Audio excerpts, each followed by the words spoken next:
Saudações a todas e todos. Este é o canal Ponto de Partida das Ideias e o tema do vídeo de hoje é: quais foram as relações do Grupo Folha de São Paulo com a ditadura civil-militar de 1964? Eu estou aqui, evidentemente, online, com a Beatriz Kushner. Ela é historiadora, doutora em História Social do Trabalho pela Unicamp, Universidade Estadual de Campinas. Ela foi diretora do Arquivo Geral da Cidade do Rio de Janeiro e é autora do livro Cães de Guarda, Jornalistas, Censores, Censores e do AI-5, a Constituição de 1988.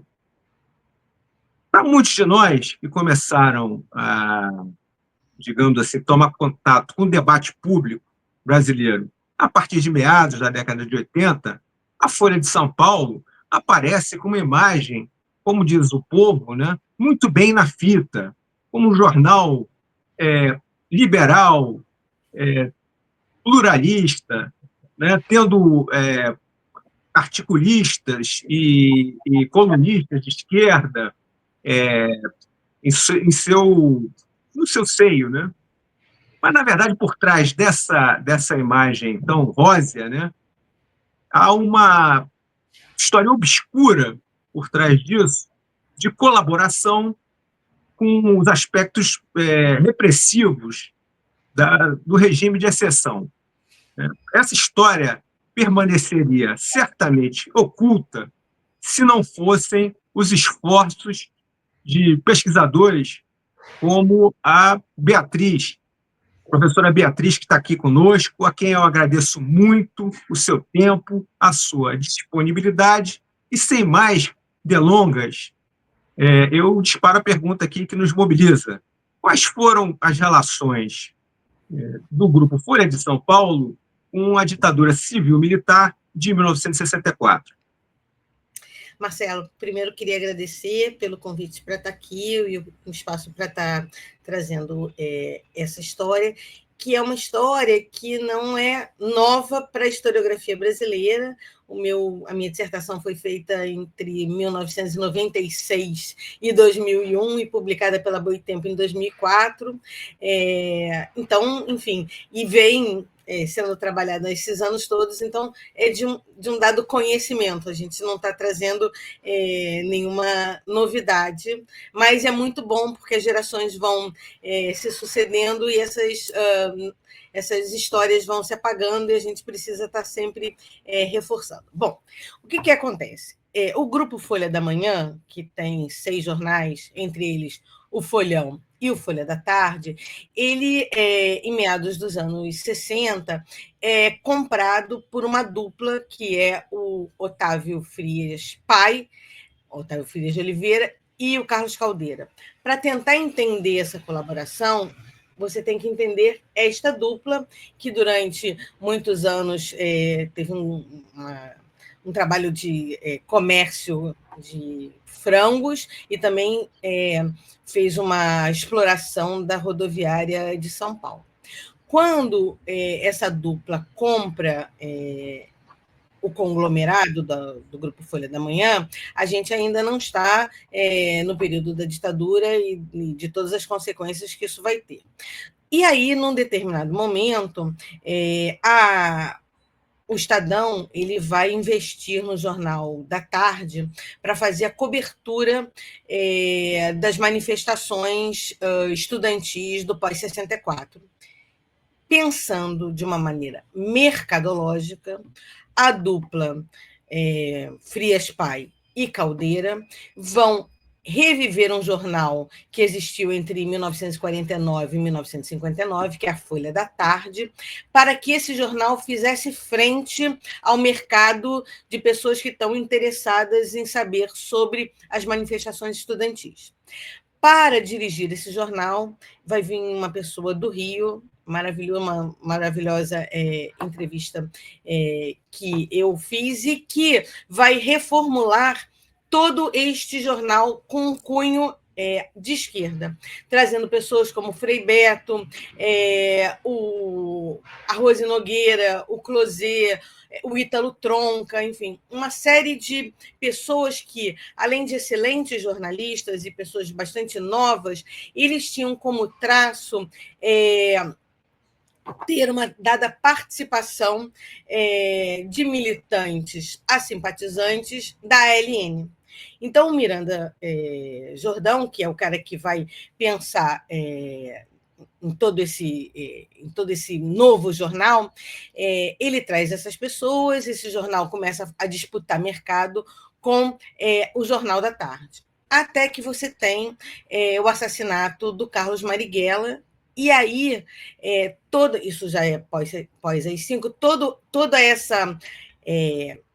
essa gama de jornalistas ligados à ALN e que estão no Folha da Tarde, ele vai cair, vão ser presos, e o próprio Otávio Frias, pai, vai virar para o Miranda Jordão e vai dizer, olha, a gente não pode mais ficar com você, a gente vai te demitir. E toda essa inflexão à esquerda da Folha da Tarde vai paulatinamente caindo para a direita, vem pessoas da casa dirigir o jornal e tal, até que o Carlos Caldeira, que é um homem da cidade de Santos, resolve trazer um jornalista que está dirigindo Cidade de Santos, que também faz parte do grupo Folha da Manhã. Esse cara se chama Antônio Ágil. E ele traz outras pessoas com ele de Santos para a Folha da Tarde. A partir dali, o jornal faz uma grande inflexão à direita. Para se entender, por exemplo, o próprio Frei Beto, que era o editor de cultura da parte de quando o jornal era mais à esquerda, quando ele é preso na fase mais à direita, vários jornais dão a prisão, mas o Folha da Tarde, onde ele trabalhou, jamais diz. O Ágil ele vai fazer uma ponte do Folha da Tarde com aquele Folha da Tarde de 1959 e finge que esse momento de esquerda jamais existiu. Como é que eu cheguei nessa história toda? A minha tese ela começa para pensar censura, e quando eu vou a Brasília pesquisar no Arquivo Nacional lá, eu descubro que os 10 primeiros censores que vão para Brasília quando da transferência da capital, eles tinham por profissão o jornalismo, então eu quis entender como é que jornalistas se tornavam censores federais, policiais, e aí eu queria entrevistar o Romeu Tuma, que era tido como o primeiro diretor-geral da Polícia Federal Civil, com muitas aspas. E eu ligava para uma pessoa que tinha me dado o telefone dele, que era um assessor de imprensa.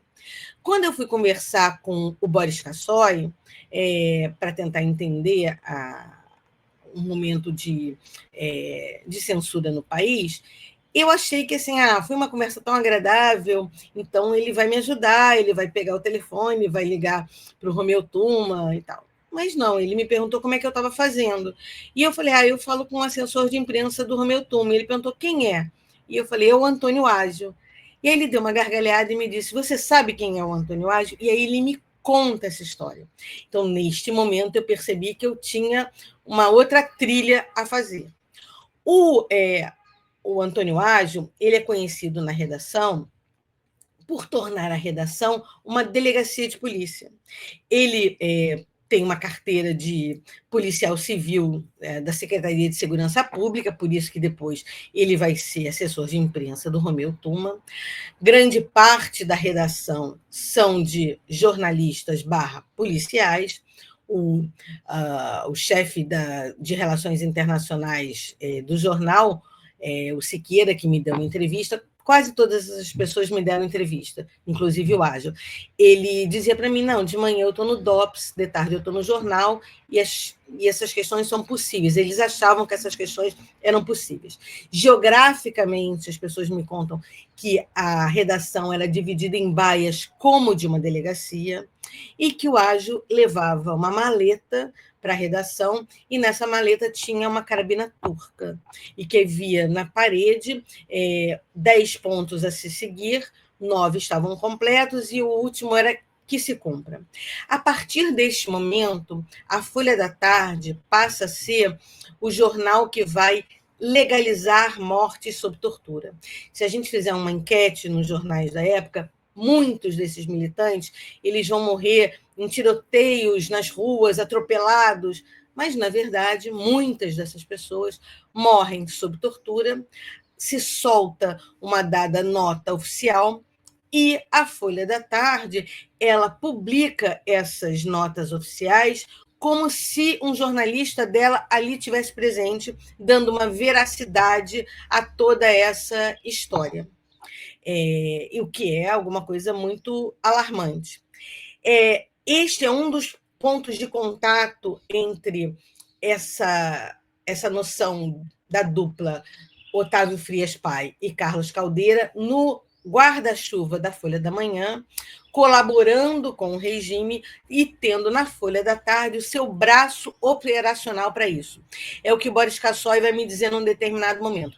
A Folha escolheu não resistir. Nós escolhemos fazer, nós no sentido eles, fazer autocensura. A autocensura talvez seja uma das experiências mais dramáticas para os jornalistas admitirem que, em momentos de ditadura ou em momentos de democracia, aquelas empresas, como diria Cláudio Abramo, é uma empresa que tem que dar lucro, que tem um patrão e que ali só sai o que o patrão quer. Então, a autocensura é alguma coisa que se vivencia constantemente nas redações. E isso se agrava nestes momentos de ditadura. Então, durante 15 anos, o Ágio e a sua turma, até 1984, vai estar à frente deste jornal cumprindo este papel. Inclusive, a Comissão Nacional da Verdade, e aí a gente está numa data bastante simbólica nesse momento, eu falo disso um pouco depois, a Comissão Nacional da Verdade, ela no seu relatório declara que o meu trabalho foi o trabalho que sistematizou os carros queimados da Folha de São Paulo. Esses carros queimados da Folha e da Folha da Tarde não é uma descoberta minha de início. Eu gosto muito de dar crédito a quem faz as coisas. Então, assim, a primeira vez que eu li sobre isso, eu li num livro do Fon. Mas ainda era, no final dos anos 70, a publicação, muito nebuloso o que ele estava escrevendo. O que acontece é que os militantes contam, e aí eu tive vários militantes me contando, eu fiz mais de 60 entrevistas entre jornalistas, censores e militantes, me contam que se chegava até os carros da Folha para contar o que estava acontecendo na repressão, e de dentro do carro saíam policiais para prender estes militantes. Então, carros da Folha foram queimados, e pela primeira e única vez, o Otávio Frias Pai publica no Folhão e no Folha da Tarde um editorial dizendo banditismo, e aí ele vai expor o seu espanto e terror de que, como ele e a empresa que estavam colaborando com aquele governo podem ter sido ameaçados tão de perto pela militância de esquerda que vai lá e queima os carros. Né? É também a primeira e única vez que a Folha da Tarde publica um editorial. Eles nunca tiveram essa prática do editorial. O editorial era feito por uma charge, o que já diz muito daquele jornal. Esse jornal vai perdurar até 1984, quando o país começa a fazer uma inversão de trajetória, né? E o jornal percebe que os movimentos pelas diretas começam a crescer. A inflexão que o grupo vai fazer de participação no processo das diretas e da redemocratização nada tem a ver com uma questão ideológica. Isso não é um achismo meu.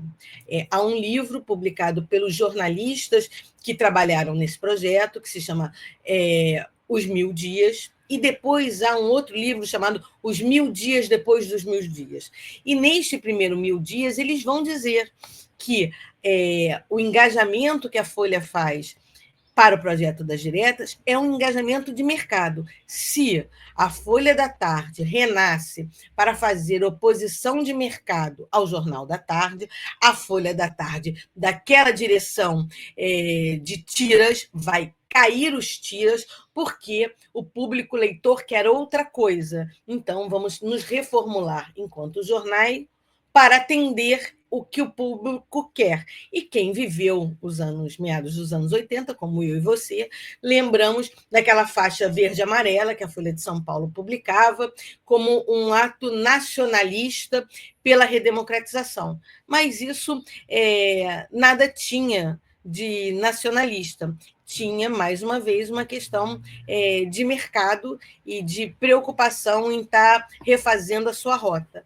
O Antônio Ágio, ele é chamado na sala do Otávio Frias pai, com o Otávio Frias filho ao lado, e o Otávio Frias pai diz: olha, a gente não vai poder mais ficar com você, você vai sair do jornal, vai para a agência Folha, você não pode fazer nenhuma declaração e você vai se retirar.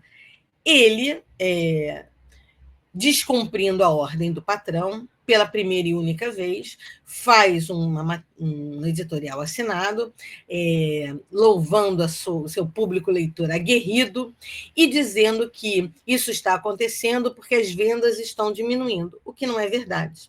Ele vai para a agência Folha e depois ele vai se tornar o assessor de imprensa do Romeu Tuma, e cada um daqueles tiras que estão nas redações também vão encontrando os seus caminhos fora do jornal.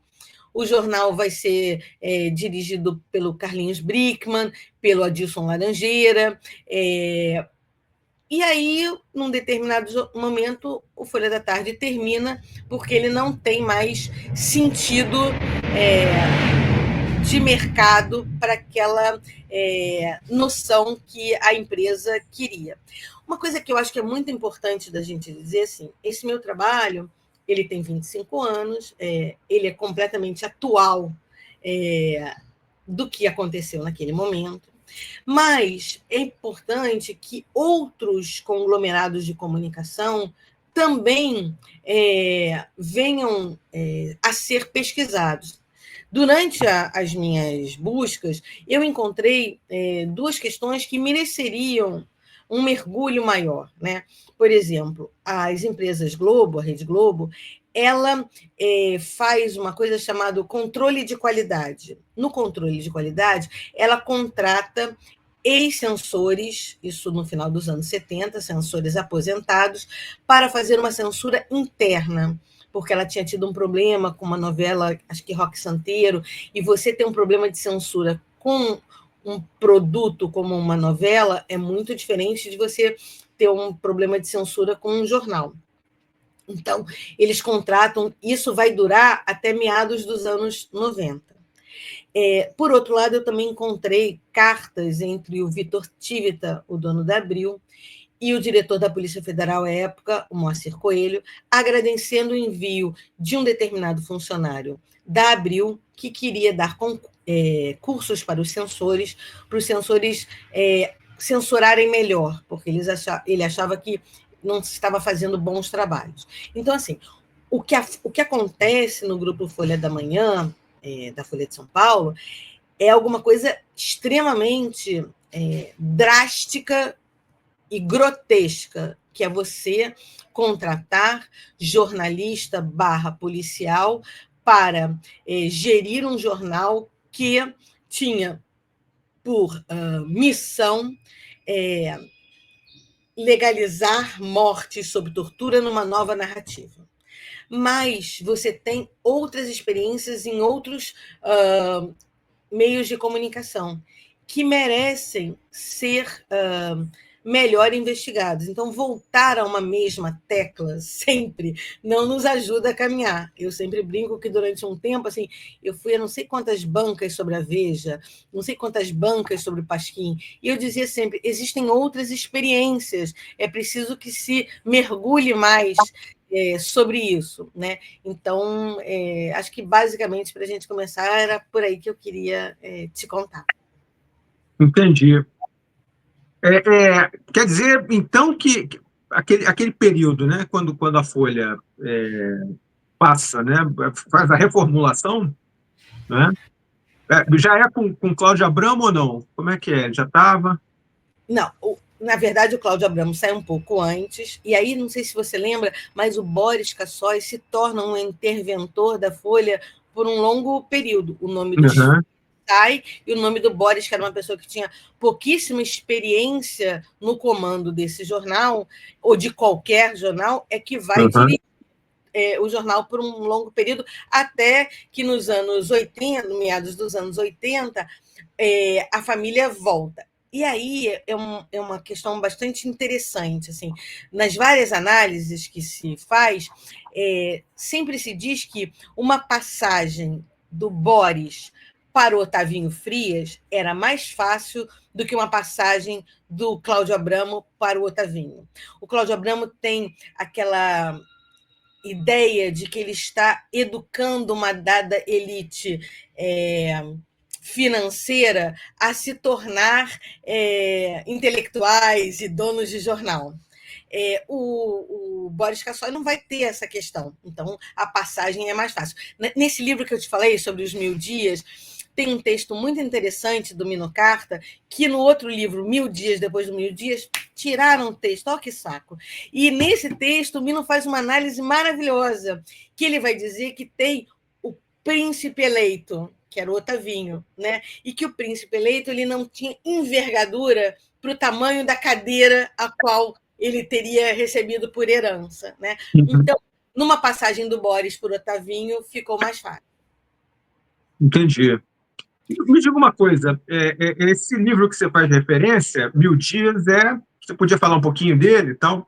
Então, o 1000 dias ele é um conglomerado de pequenos artigos de vários jornalistas que participaram desse projeto, que é um projeto que já vinha desde os anos 70, pensado pelo Cláudio Abramo, que leva o nome de Projeto Folha, né? Mas é isso de como redirecionar a Folha de São Paulo para este momento de redemocratização. Então, 1000 dias depois disso, 2 anos e tanto depois, 3 anos e tanto depois, esses jornalistas fazem uma reflexão do que significou tudo aquilo. E é um livro bastante aberto, não é censurado. Aquelas pessoas narram aquela experiência. 1000 dias depois, eles refazem tudo isso, assim, eles repensam como isso aconteceu. É, de novo, uma reflexão daqueles jornalistas, mas, para mim, o artigo mais interessante, que é o artigo do Mino, some da segunda edição desse livro. Mas eles vão fazer exatamente esta análise, porque a Folha de São Paulo, depois de 84, ela se torna uma folha palatável à intelectualidade brasileira. Quem não gostaria de ter o seu livro resenhado na Ilustrada? Né? Quem não gostaria de ter um artigo seu publicado na Ilustrada? Então, ela vai fazer um diálogo muito profundo com a vaidade intelectual, né, de estar num jornal que completamente se refez, esqueceu completamente, ou quer esquecer completamente o seu passado, e está dando voz e luz à dada intelectualidade paulista, acho que mais uspiana do que a Unicamp. Né? Vai estar dando voz àquelas pessoas ali, fazendo uma dada massa crítica florescer. Né? A gente vai ter algo parecido no Jornal do Brasil, com o Prosa e Verso e tal, mas nada era tão glamouroso como o Ilustrada. Né? Sim. Olha só, a gente começa a bater papo e rapidinho o tempo passa, né? O tempo parece que a ampulheta do tempo é muito rapidamente gasta. Então, como a gente já está chegando mais para o final, eu queria que você falasse um pouco do seu livro, né? Porque ainda a gente consegue adquirir, tal, tem alguma nova edição, ou está esgotado? Ele foi reimpresso em 2012 e ele, no site da editora, pode ser adquirido, comprado tranquilamente. A editora é a Boitempo. Boitempo, né? Para a gente concluir, assim, tem um blog do livro, onde tem tudo que eu venho falando sobre ele nesses anos todos. Se jogar o meu nome e Cães de Guarda, vai se chegar no blog e vai poder acompanhar tudo o que aconteceu. Eu só queria, para concluir, se você me permite, fazer uma muito assim, porque a gente está vivendo nesses últimos 15 dias de maio um momento muito interessante, né? A gente completa 13 anos da Lei de Acesso à Informação no país. Ela, na verdade, foi assinada em novembro de 2011 e entrou em vigor em 10 de maio de 2012. A Dilma, e eu estava lá, ela assinou a Lei de Acesso à Informação no mesmo dia em que ela assinou a Comissão Nacional da Verdade. Não por acaso, ela sabia, até porque a gente vivia no país naquele momento, uma lei, que é a 11.111 de 2005, que estabelecia o segredo eterno de Estado. Então, ela sabia que sem a lei não tinha Comissão Nacional da Verdade. Eu acho que houve um boom de temáticas e estudos pós-relatório da Comissão Nacional da Verdade, em pesquisas muito mais digitais do que da minha época, analógicas. Mas eu acho muito importante também a gente referendar essas pesquisas feitas antes da Comissão Nacional da Verdade, porque, como no meu caso, o que eu produzia acabou sendo ratificado pela comissão. Então, mas eu acho que existe ainda um manancial gigantesco de material em depósito no Arquivo Nacional, fruto do que a Comissão Nacional da Verdade recolheu, que precisa ser analisado. E, mais que isso, a gente precisa voltar a fazer prospecção de gestão de documentos. O Arquivo Nacional precisa voltar a fazer isso e fazer o recolhimento da documentação da ditadura que ainda se encontra dentro dos ministérios. Isso é alguma coisa muito importante para que novas pesquisas possam acontecer. Então, para mim, é muito bacana a gente vir falar nesse final de maio, quando a lei está completando 13 anos, e é uma lei ainda muito nova. A gente tem muito que aprender. A sociedade brasileira ainda tem muito que aprender com a transparência que a lei impõe, né? E isso vai ter que mudar muito parâmetros de cultura política dentro e fora do aparelho de Estado. Muito bem. Afinal de contas, direito à informação, né? É um direito cidadão, certamente. Beatriz, muito obrigado, viu, pela sua presença aqui, pela sua participação. E, como sempre digo, estamos aqui sempre abertos a recebê-la, tá bom? Muito obrigada mesmo. Bom, estamos chegando aqui ao final. Como eu sempre digo, para quem gostou, eu peço que curta. Quem curtiu, se inscreva no canal. E quem se inscreveu, chame os amigos para conhecer nosso trabalho. Até a próxima.